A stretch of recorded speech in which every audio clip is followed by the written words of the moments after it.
नमस्कार दोस्तों, स्वागत है आप सभी का हमारे इस चैनल पर। दोस्तों, अगर आप भी अपनी लाइफ में कुछ नया सीखने की चाह रखते हैं तो इस चैनल को अभी सब्सक्राइब कर लें। जय माता दी। दोस्तों, हमारे हिंदू धर्म में देवी माता रानी के अनेक स्वरूप कहे गए हैं, जिसमें वृक्षों को भी माँ देवी के स्वरूप कहा जाता है। तो आज मैं आप लोगों को ऐसे वृक्षों के बारे में बताऊंगा जिनको शारदीय नवरात्रि में छूना बेहद शुभकारी बताया गया है। नवरात्र में इनको छूने से शत्रु दोष, कर्ज दोष, गरीबी दोष सब समाप्त होते हैं। शारदीय नवरात्रि के पावन पर्व चल रहे हैं। शारदीय नवरात्रि के पावन पर्व में कुछ ऐसे पेड़ हैं जो कि देव पेड़ कहे गए हैं, देवी पेड़ कहे गए हैं। ये देवी के स्वरूप होते हैं, माता काली के स्वरूप होते हैं। और हमारे धर्म में पेड़ पौधे को देवी देवता मान करके हम इनकी पूजा करते हैं और हमें पूजा भी अवश्य करनी चाहिए। साइंस भी कहता है पेड़ पौधे मनुष्यों को फ्री में प्राण वायु प्रदान करते हैं और पेड़ पौधे हमें ऑक्सीजन देते हैं और हमारे जो कार्बन डाइऑक्साइड होता है उसे ग्रहण करके सभी प्रकार के परिवार की ग्रहण करके मनुष्यों को बड़ी परिवार की ग्रहण करते हैं। जितने भी नकारात्मक चीज होते हैं उसे अपने अंदर में सोख लेता है और हमें ताजगी प्रदान करते हैं। तो पेड़ पौधे स्वयं तेज धूप में तपता है किंतु मनुष्य को शीतल छाया प्रदान करता है। वैदिक पंचांग के अनुसार आश्विन माह के शुक्ल पक्ष की प्रतिपदा 22 सितंबर को रात 1:23 से शुरू होगी। वहीं इस तिथि का समापन अगले दिन यानी 23 सितंबर को रात 2:55 पर होगा। ऐसे में 22 सितंबर से शारदीय नवरात्र शुरू होंगे। तो शारदीय नवरात्र के समय में कुछ ऐसे पेड़ पौधे हमारे धर्मशास्त्र में कहे गए हैं जिनको छूने मात्र से व्यक्ति के बंद किस्मत के ताले खुल जाते हैं, व्यक्ति का सौभाग्य चमक जाता है। हमारे शास्त्रों में पेड़ पौधों को बहुत ही गुणकारी कहा जाता है क्योंकि इनमें साक्षात देवता होते हैं। अनेक बीमारी का उपचार पेड़ पौधों में ही छुपा है, जड़ी बूटी में ही छुपा। और भगवान श्री कृष्ण ने गीता में स्वयं कहा है कि वृक्षों में मैं पीपल का पेड़ हूं। पीपल के पेड़ को वृक्षों का राजा कहा जाता है। इसीलिए कृष्ण भगवान ने कहा पत्ता पत्ता मैं ही हूं, क्योंकि पीपल पेड़ की जो आयु होती है सबसे ज्यादा होती है। पीपल का पेड़ सर्वशक्तिमान होता है, पूजा पाठ में अत्यधिक इसका महत्व होता है दोस्तों। इसीलिए भगवान श्री कृष्ण ने गीता में स्वयं कहा है कि मैं वृक्षों में पीपल का पेड़ हूं। तो चलिए आज मैं आप लोगों को शारदीय नवरात्रि के समय में छुए जाने वाले पेड़ के बारे में बताऊंगा। दोस्तों, हमारे धर्मशास्त्र में अनेक ऐसे पेड़ हैं जो कल्याणकारी होते हैं, मंगलकारी होते हैं। यदि इस पेड़ को छू लेते हैं तो आपकी सभी प्रकार की परेशानी है, सभी प्रकार के कष्ट हैं, ये सब समाप्त हो जाते हैं। खास करके शारदीय नवरात्रि के समय में इसका असर कई लाख गुना होता है। शारदीय नवरात्रि के समय को शक्ति का पर्व कहा जाता है, शक्ति पर्व कहा जाता है क्योंकि इस समय अचेत जो वस्तु होती है वह भी चेतना युक्त हो जाती है। अर्थात इस समय जो शक्ति हमारे धरती लोक में आ जाती है, या तो है ना, दुर्गा को क्या बोल सकते हैं हम, शक्ति बोल सकते हैं। तो माता रानी इस धरा पर आती है, इस पृथ्वी लोक पर आती है। तो जितने भी पेड़ पौधे हैं, जीव जंतु है, चल अचल सभी प्रकार के जो वस्तु है, ये सब में प्राण आ जाते हैं, सब में शक्ति निहित हो जाती है। प्राण पड़ती है तो माता जागृत हो जाती है। तो इस समय भी पेड़ पौधे को जाकर के छू दे। खास करके देवी स्वरूप कहे गए जो पेड़ पौधे होते हैं, जाकर के आप इसे छू करके आते हैं तो आपके जीवन की परेशानी है, दुख है, तकलीफ है, कष्ट है, रोग है, बीमारी है, कलह है, क्लेश है, जीवन में चलत तरह की विवाद जब आपके जीवन में चला रहे, आपके जीवन में चला रहे, जब आपके जीवन में चला रहे, माँ का ताता छू करके जब आपके जीवन की परेशानी रही बहुत बड़ी समस्या है, सब समस्या समाप्त हो जाती है। काल सर्प दोष, मंगल दोष, शनि दोष, राहु दोष तत्काल अपना असर दिखाती है और सब दोष खत्म हो जाते हैं। दोस्तों, आज मैं आप लोगों को 3 पौधों के बारे में बताऊंगा और ये तीनों पौधे देव पेड़ कहे जाते हैं। वीडियो को ध्यान से देखना। यदि आज की वीडियो मिस कर दी तो फिर सारी जिंदगी आपको पछताना पड़ेगा, क्योंकि शारदीय नवरात्रि ही एक ऐसा पर्व होता है, एक ऐसा समय होता है। केवल 9 दिनों के भीतर में आपको लंबी पूजा पाठ करने की जरूरत नहीं पड़ती। केवल 9 दिनों के भीतर, केवल 9 दिनों के भीतर आप बन जाएगा।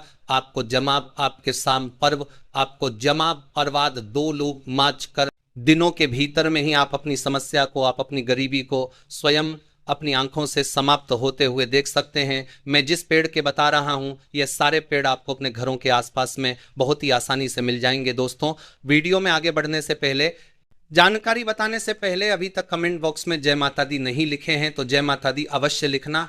जब आप हमारे कमेंट बॉक्स में जय माता दी लिखते हैं तो हमें काफ़ी हर्ष होता है, काफ़ी उल्लास होता है। आप हमारी वीडियो को लाइक करते हैं तो हमारा मनोबल बढ़ता है। और आप सभी लोगों के लिए इस प्रकार ज्ञान भरी जो अच्छी जानकारी होती, आप सभी लोगों के लिए लेकर के आते हैं। दोस्तों, ऐसे 3 पेड़ हैं जिसे हमें छू करके शारदीय नवरात्रि के समय में अवश्य आना चाहिए। एक खास बात सभी दर्शकों को बताना चाहूंगा, शारदीय नवरात्रि के समय में जितना ज्यादा हो सके देव पेड़ की पूजा अवश्य करना। दोस्तों, देव पेड़ में कई प्रकार के पेड़ होते हैं। चलिए मैं आप लोगों को बताना चाहूंगा कौन से पेड़ को छूने से हमारी गरीबी मिटती है। पहला जो पेड़ है बेल का पेड़, जो बेल का पेड़ है, यह पेड़ माता पार्वती के पसीने से उत्पन्न हुआ है। स्कंद पुराण के अनुसार जो माता पार्वती है यह देवी स्वरूप कही गई है, अर्थात यह 9 दुर्गा के स्वरूप कही गई है। तो स्कंद पुराण की कथा में कहा गया है जो बेल का पेड़ है माता पार्वती के पसीने से उत्पन्न हुआ है। इसकी डाली में पार्वती, जड़ में ब्रह्म, तने में विष्णु एवं समस्त जो हिस्से हैं उसमें भगवान शंकर जी बसते हैं। संध्या काल में शिव मंदिर के समीप या 9 दुर्गा मंदिर के समीप जो बेल के हैं, इसके नीचे में घी का दीपक जलाने से व्यक्ति धनवान, गुणवान एवं पराक्रमी बनता है। व्यक्ति के सभी प्रकार के मनोरथ की पूर्ति होती है।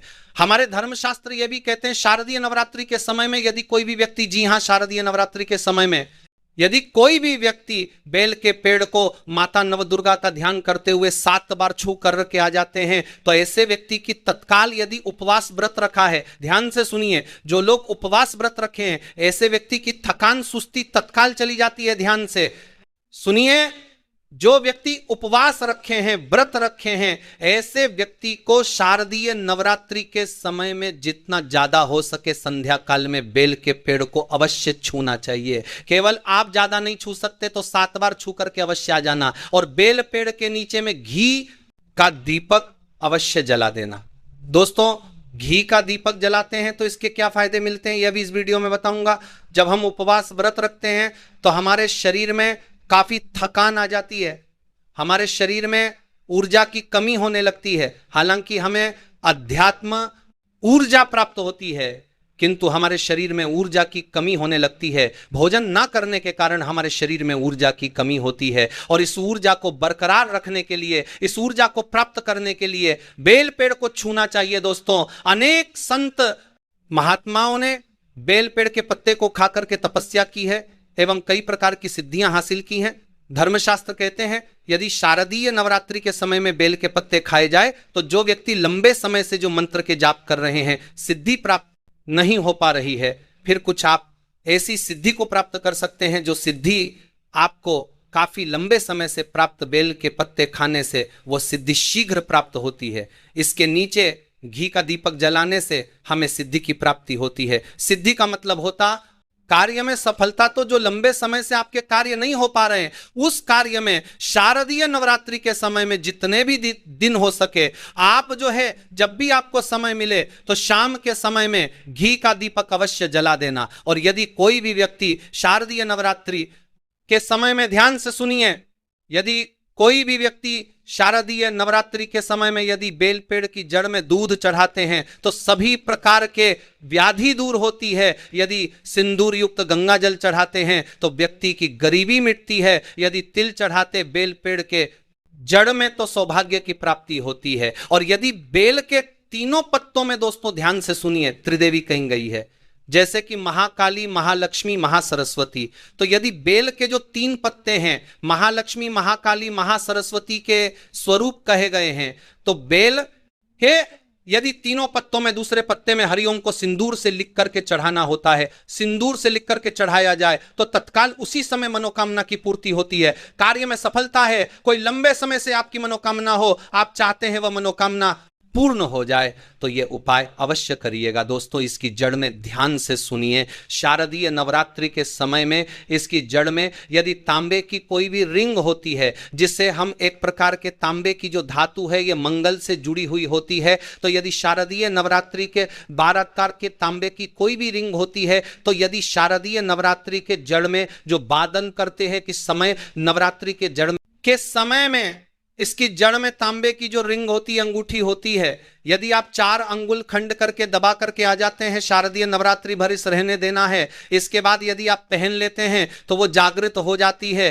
क्योंकि जो बेल के पेड़ हैं स्वयं जागृत कहे गए हैं और शारदीय नवरात्रि के समय में इसकी जो आवरा होती है, इसकी जो ऊर्जा होती है अत्यधिक बढ़ जाती है। फिर यदि आप इस प्रकार की अंगूठी को पहनते हैं तो कभी भी आपको रक्त संबंधी समस्या नहीं आती, शनि का दोष नहीं सताता, राहु की पीड़ा नहीं सताती और नौ दुर्गा की कृपा से सदैव आप सुरक्षित रहते हैं। ऐसे व्यक्ति की भी अकाल मृत्यु नहीं होती। दोस्तों मैं दूसरे पौधे के बारे में जो बता रहा हूं वह पौधा भी जान लीजिए।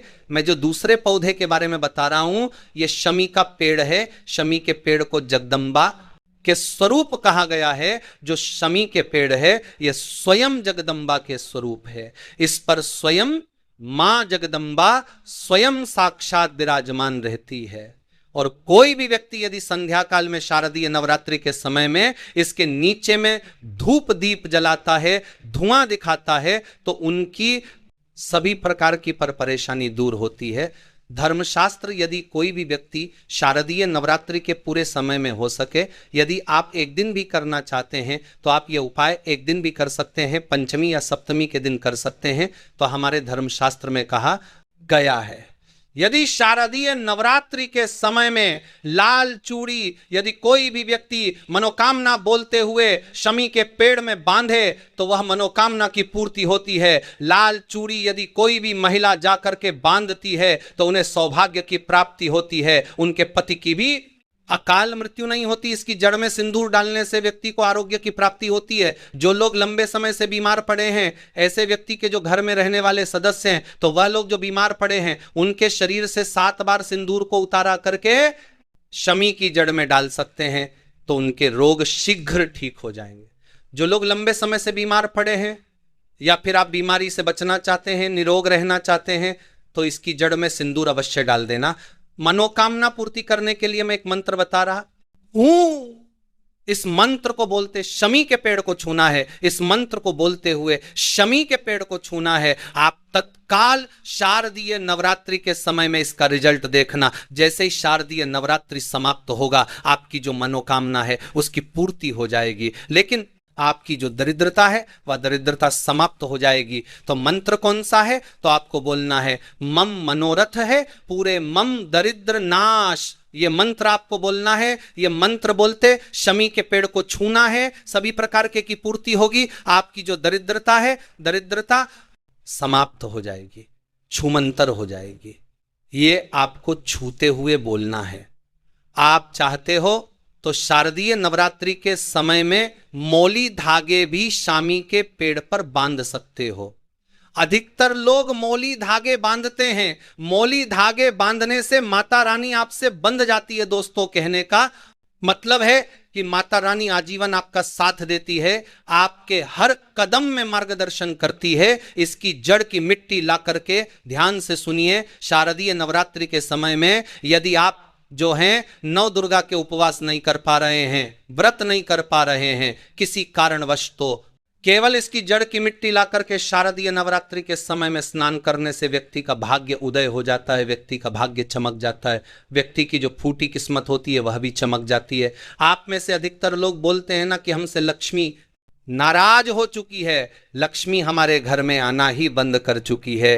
तो आप चाहते हैं कि लक्ष्मी की कृपा प्राप्त हो जाए, तो नित्य शारदीय नवरात्रि के समय में इसकी मिट्टी को ला करके शारदीय नवरात्रि के समय में स्नान करना शुरू कर दीजिए। नहाने वाले पानी में डाल करके स्नान करना शुरू कर दीजिए। आपके शरीर से दोष दूर हो जाएंगे। आपके शरीर से किसी भी प्रकार की पीड़ा है, नकारात्मक शक्ति आपके शरीर में प्रवेश कर गई है, वह भी समाप्त हो जाएगी। दोस्तों तीसरे क्रम में मैं जिस पेड़ के बारे में बता रहा हूं मित्रों, इस पेड़ को देव पेड़ भी कहा जाता है। जो तीसरा पेड़ वह है पारिजात का पेड़। पारिजात का पेड़ समुद्र मंथन से उत्पन्न हुआ था और यह देवराज इंद्र के नंदनवन में स्थापित किया गया था। पारिजात पेड़ भगवान कृष्ण ने मानव जन कल्याण के लिए धरती लोक पर लाए थे। जो पारिजात का पेड़ है इसे भी लक्ष्मी का स्वरूप कहा गया है, क्योंकि माता लक्ष्मी भी समुद्र से उत्पन्न हुई है और पारिजात के पेड़ भी समुद्र से उत्पन्न हुआ। इस नाते ये माता लक्ष्मी की बहन कही जाती है। तो ऐसा माना जाता है कि कोई भी उनके शरीर में कितनी भी ज्यादा थकान हो, कितनी भी पीड़ा हो, जैसे कि शारदीय नवरात्रि के यदि आप व्रत रख रहे हैं, व्रत के दौरान यदि आपके शरीर में थकान है, पीड़ा है, तो पारिजात के पेड़ को शाम के समय में छू करके अवश्य आ जाना। आप चाहते हो तो शारदीय नवरात्रि के किसी भी टाइम में आपको टाइम मिले उस समय में जाकर के इसके पेड़ को छू सकते हैं। इसके पेड़ को छूते ही तत्काल शरीर से पीड़ा है, जो थकान है, सुस्ती है, कमजोरी है, वह समाप्त हो है। इस पेड़ के नीचे में यदि शारदीय नवरात्रि के समय में घी का दीपक जलाया जाए, चुटकी भर सिंदूर यदि इसकी जड़ में डाला जाए तो सभी प्रकार की मनोकामना की पूर्ति होती है। किंतु आपको प्रार्थना अवश्य करनी है कि हे पारिजात पेड़, आप देवी स्वरूप कहीं जाती है, आप हमारी सभी प्रकार की पीड़ा को दूर करें। गृह दोष है, पितृ दोष है, लक्ष्मी दोष है, इसे आप समाप्त करें। लक्ष्मी स्वयं आपकी बहन है, माता लक्ष्मी का जीवन में प्रवेश कर जाए, इस प्रकार का आप हमें आशीर्वाद प्रदान करें। इस प्रकार से आप इनसे जो है मनोकामना बोल सकते हैं, मनोरथ बोल सकते हैं। यह लक्ष्मी की बहन कही गई है क्योंकि समुद्र मंथन से यह उत्पन्न हुआ है।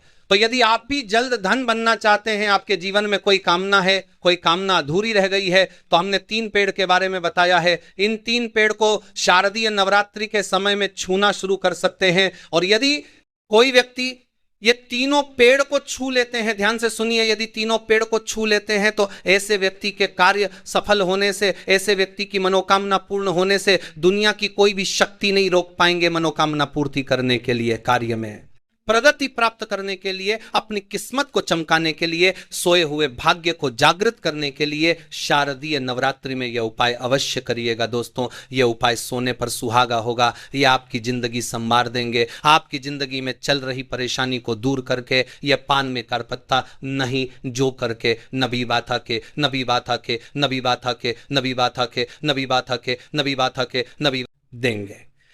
तो यह थी आज की खास जानकारी। आशा है कि आज की इस प्रस्तुति में बताई गई जानकारी आपको अच्छे से समझ आ गई होगी। वीडियो अच्छा लगा हो तो एक लाइक अवश्य कर दें। धन्यवाद वीडियो के अंत तक बने रहने के लिए। दोस्तों, जय माता दी, माँ दुर्गा तेरी सदा ही जय हो। नवरात्रों में पहन लेना अपने गले में इस पेड़ की जड़ को, भाग्य आपका 7वें आसमान पर होगा। जहां भी जाओगे दौलत पीछे पीछे आएगी। दोस्तों, हिंदू संस्कृति में कई प्रकार की पौराणिक मान्यताओं को महत्व दिया गया है कि कई ऐसे पेड़ पौधे हैं जिन्हें बहुत शुभ माना जाता है। ऐसे कई पेड़ पौधे हैं जो हमारे जीवन में चल रही समस्याओं को दूर करते हैं। खास बात यह है कि लोग न केवल पेड़ पौधों की पूजा करते हैं बल्कि उनका उपयोग औषधि के रूप में भी करते हैं। ये कई प्रकार की बीमारियों को ठीक करते हैं और वेदों और पुराणों में कई प्रकार के पेड़ पौधों का जिक्र मिलता है, जैसे तुलसी का पौधा, पीपल का पौधा। इसका बहुत आध्यात्मिक महत्व है दोस्तों। अगर आपने देखा होगा, हम सब पीपल की पूजा क्यों करते हैं? हमें पीपल की पूजा क्यों करनी चाहिए? वट सावित्री जो व्रत रखते हैं, जो माँ बहनें, वह पीपल की पूजा क्यों करती हैं? क्योंकि पेड़ पौधों में कुछ ऐसी अलौकिक चमत्कारी शक्तियां होती हैं जिनके आधार पर आपको कुछ समय में, यानी कम समय में ही अच्छे परिणाम मिलने लगते हैं। इसीलिए आज मैं आप लोगों को नवरात्रि में ताबीज में धारण करना बता रहा हूं। इस पौधे की जड़ें बंद किस्मत खोल देंगी, मैं आपको इस वीडियो में बताऊंगा। देखिए, यह नवरात्रि का समय मानव दुर्गा की कृपा पाने और उनसे आशीर्वाद पाने के लिए सबसे अच्छा समय माना जाता है।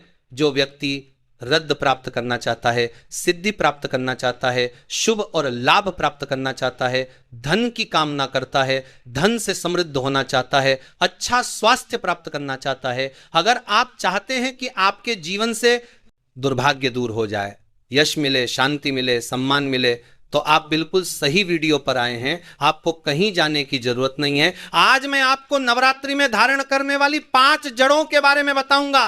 5 जड़ों में से कोई भी एक जड़ धारण कर लीजिए।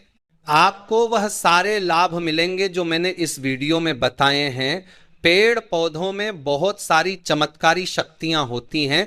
मानो या ना मानो, हमने अपने जीवन काल में कई बार औषधियों का प्रयोग करके कई साधकों की बीमारियों को ठीक किया है, और कई पेड़ पौधों में बाती बाती को का प्रयोग करके हमने कई लोगों की जटिल से जटिल समस्याओं को चुटकियों में सुलझाया है। तो पेड़ पौधे, चाहे आप इसे धार्मिक दृष्टि से ले या आध्यात्मिक दृष्टि से, ये हमें लाभ पहुंचाने का ही काम करते हैं। सबसे पहले आपको नवरात्रि के 9 दिन इस पेड़ की जटिल कितना काम करते हैं। सबसे पहले नवरात्रि के 9 दिन किता प्रथम नगबीन नगला लानी। अगर आप नवरात्रि के छठे दिन ये वीडियो देख रहे हैं तो नवरात्रि के छठे दिन भी आप इस पेड़ पौधे की जड़ लाकर अपने घर में पूजा कर सकते हैं और इसे धारण कर सकते हैं। लेकिन अगर आप नवरात्रि के 9 दिनों तक इनकी पूजा करते हैं और जड़ को धारण करते हैं तो ये बहुत अच्छा होता है। आपको वह सब कुछ मिलेगा जो आप पाना चाहते हैं।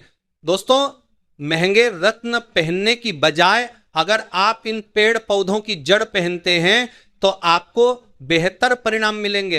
रत्नों में कहीं मिलावट होती है, कहीं रत्नों में दोष होता है, लोग आपको बेवकूफ बना सकते हैं, लेकिन पेड़ या पौधे या उसकी जड़ से कोई आपको बेवकूफ नहीं बना पाएगा, क्योंकि आप खुद ही उसे अपने हाथों से उखाड़ कर लाएंगे और आप उसे पहनेंगे। तो मैं आपको नवरात्रि में लाए जाने वाले पेड़ पौधों की जड़ों के बारे में बताना पड़ना, लेकिन आपको कमेंटा की जड़ चलगा कर की, कमेंटा की जरा चला की, जरा चला की, जरा चला की, जरा चला की, आपको रही हूं जिन्हें आप लाकर पहन सकते हैं। दोस्तों, सबसे पहले आपको इन पेड़ पौधों की जड़ों को लाने के बाद क्या करना है कि 9 दिनों तक देवी की मूर्ति की तरह इसकी पूजा करनी है। जैसे हम माता नवदुर्गा की पूजा करते हैं, उसी तरह आपको इन पेड़ पौधों की जड़ों को लाकर 9 दिनों तक इनकी पूजा करनी है। और 10वें दिन जो विजयदशमी है, आपको इसे चांदी के ताबीज में डालकर पहनना है।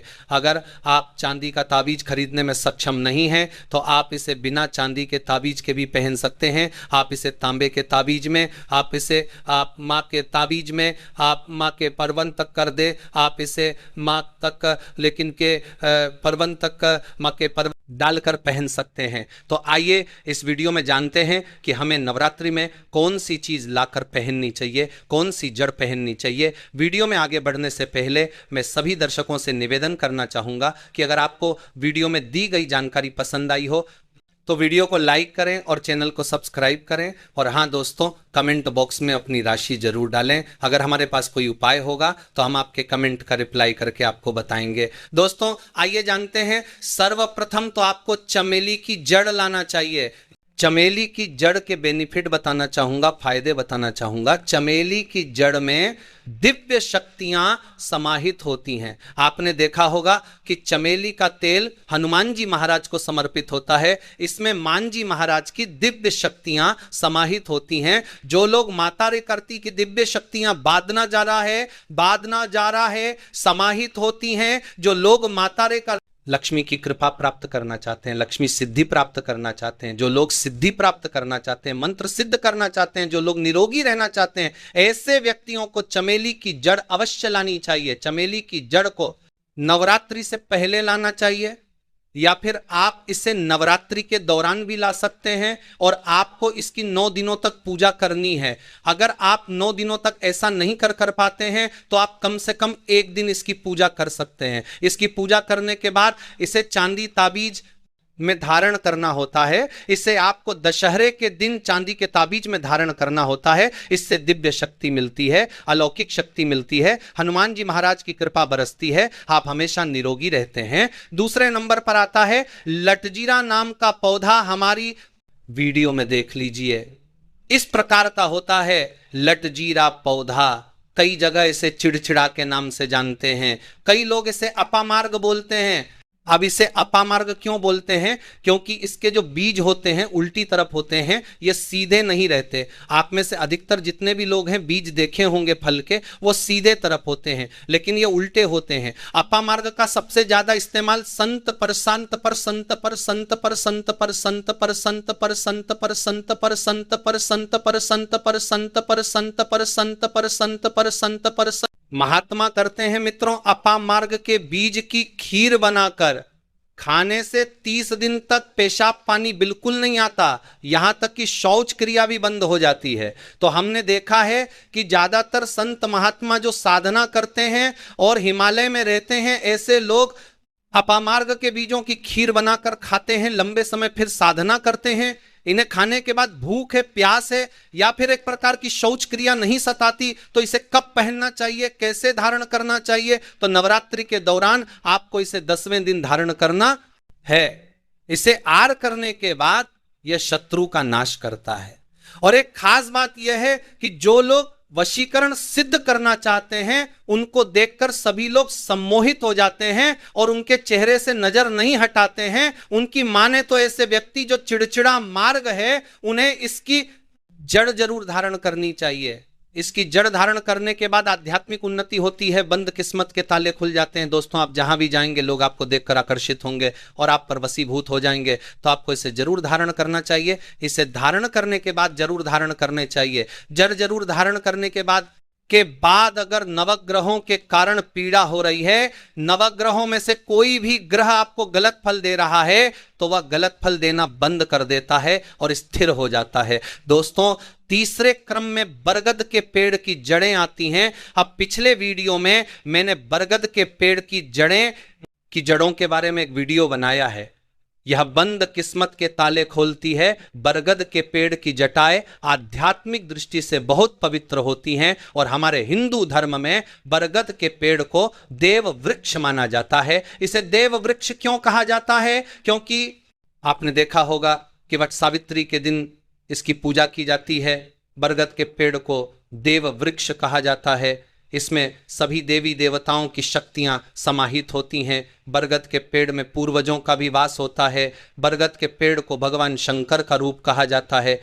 इसलिए अगर आप अपने बंद किस्मत के ताले खोलना चाहते हैं और आध्यात्मिक रूप से तरक्की करना चाहते हैं, तो नवरात्रि के दौरान 9 दिनों तक पूजा करने के बाद आपको बरगद की जटा जरूर पहननी चाहिए। बरगद की जटा पहनने के बाद आपको 20 से 25 चमत्कारी लाभ मिलते हैं, जो मैं आपको पिछले वीडियो में बता चुका हूं। आप जाकर वह वीडियो देख सकते हैं। दोस्तों, चौथे नंबर पर आती है सफेद मदार की जड़। अब बात आती है कि सफेद मदार की जड़ क्यों पहननी चाहिए। सफेद मदार की जड़ को भगवान गणेश का रूप कहा जाता है और मैं वीडियो में हर दिन बोलता हूं और आज भी आपको बता रहा हूं कि 115 साल पुरानी सफेद मदार की जड़ भगवान गणेश की सूंड का आकार ले लेती है। आपने कई मंदिरों में देखा होगा कि मदार के गणेश बनाए जाते हैं। मदार के गणेश बहुत फलदायी कहे जाते हैं और ये बोला को गणेश तुरंत अपना फल देते हैं। भगवान गणेश को रिद्धि सिद्धि शुभ लाभ का स्वामी कहा जाता है। इसलिए अगर आप रिद्धि सिद्धि शुभ लाभ और धन पाना चाहते हैं तो नवरात्रि में मदार की जड़ लाकर 2 से 5 दिन और 9 दिन तक इसकी पूजा करें। इसके बाद आप इसे 10वें दिन पहनने की पारती है सकते हैं। इससे आपको काफी लाभ मिलेगा। मदार को भगवान गणेश का रूप कहा जाता है और मदार पहनने के बाद 9 ग्रहों की पीड़ा खत्म हो जाती है। खासकर बुध ग्रह जो आपको गलत परिणाम दे रहा है, गलत परिणाम देना बंद कर देता है। दोस्तों, अंत में आता है अपराजिता। अपराजिता क्यों पहनना चाहिए? अपराजिता के फूल देवी लक्ष्मी को बहुत प्रिय है। अपराजिता के फूल देवी लक्ष्मी को बहुत प्रिय हैं और अधिकतर लक्ष्मी पूजा में यदि आप देवी लक्ष्मी को प्रसन्न करना चाहते हैं और आपकी इच्छा के बावजूद देवी लक्ष्मी आपके पास नहीं आ रही है और आप परेशान हैं, जिसके कारण आपकी दैनिक स्थिति खराब हो गई है, तो अपराजिता नामक पौधे की जड़ पहने। इसे चांदी के ताबीज में पहनने के बाद आपको लक्ष्मी की कृपा मिलनी शुरू हो जाती है। बंद किस्मत के ताले खुल जाते हैं। आपको नौकरी चाहिए, आपकी आध्यात्मिक उन्नति, मानो या ना मानो, धर्म की अपनी जगह है, जड़ी बूटियों की शक्तियों की अपनी जगह है। आप मानो या ना मानो, उनकी अपनी जगह है। जो लोग मानते हैं, देखिए काले जादू की दुनिया में विश्वास होना जरूरी है। जो लोग मानते हैं उनके लिए भगवान है। जो नहीं मानते हैं बेस से एक पत्थर मानते हैं, यानी अगर भगवान आपके सामने खड़े हैं तो भी वह एक पत्थर की तरह है। अगर आप भगवान में विश्वास करते हैं तो एक पत्थर भी आपके लिए भगवान की तरह पूजनीय हो जाता है। लोग आज भगवान श्री कृष्ण और भगवान राम को भी झूठ कहते हैं, कोई उन्हें भगवान कहता है, कोई आदमी। तो ये सब विश्वास पर आधारित है। मैंने जो भी तांत्रिक वस्तुएं आपको बताई हैं, मैंने आपको पेड़ पौधों के बारे में जानकारी दी है, वह विश्वास पर निर्भर करता है। अगर आप विश्वास करते हैं तो ही ये आपको अच्छे परिणाम देगा। अगर आप विश्वास नहीं करते हैं तो यह आपको कोई परिणाम नहीं देगा। इसलिए अपने भाग्य को बदलने के लिए, अपने भाग्य में परिवर्तन देखने के लिए, अपनी आध्यात्मिक उन्नति करने के लिए इस जड़ को जरूर पहने। यह आपको हमेशा सुरक्षा प्रदान करेगी। ये जड़ एक दोस्त की तरह मदद करती है, हमेशा आपका साथ देती है। तो ये था एक थोड़ी सी जानकारी दोस्तों। अगर आप माता रानी को अपने घर बुलाना चाहते हैं तो कमेंट बॉक्स में लिखें, माता रानी आपका हमारे घर पर स्वागत है। जय माता दी।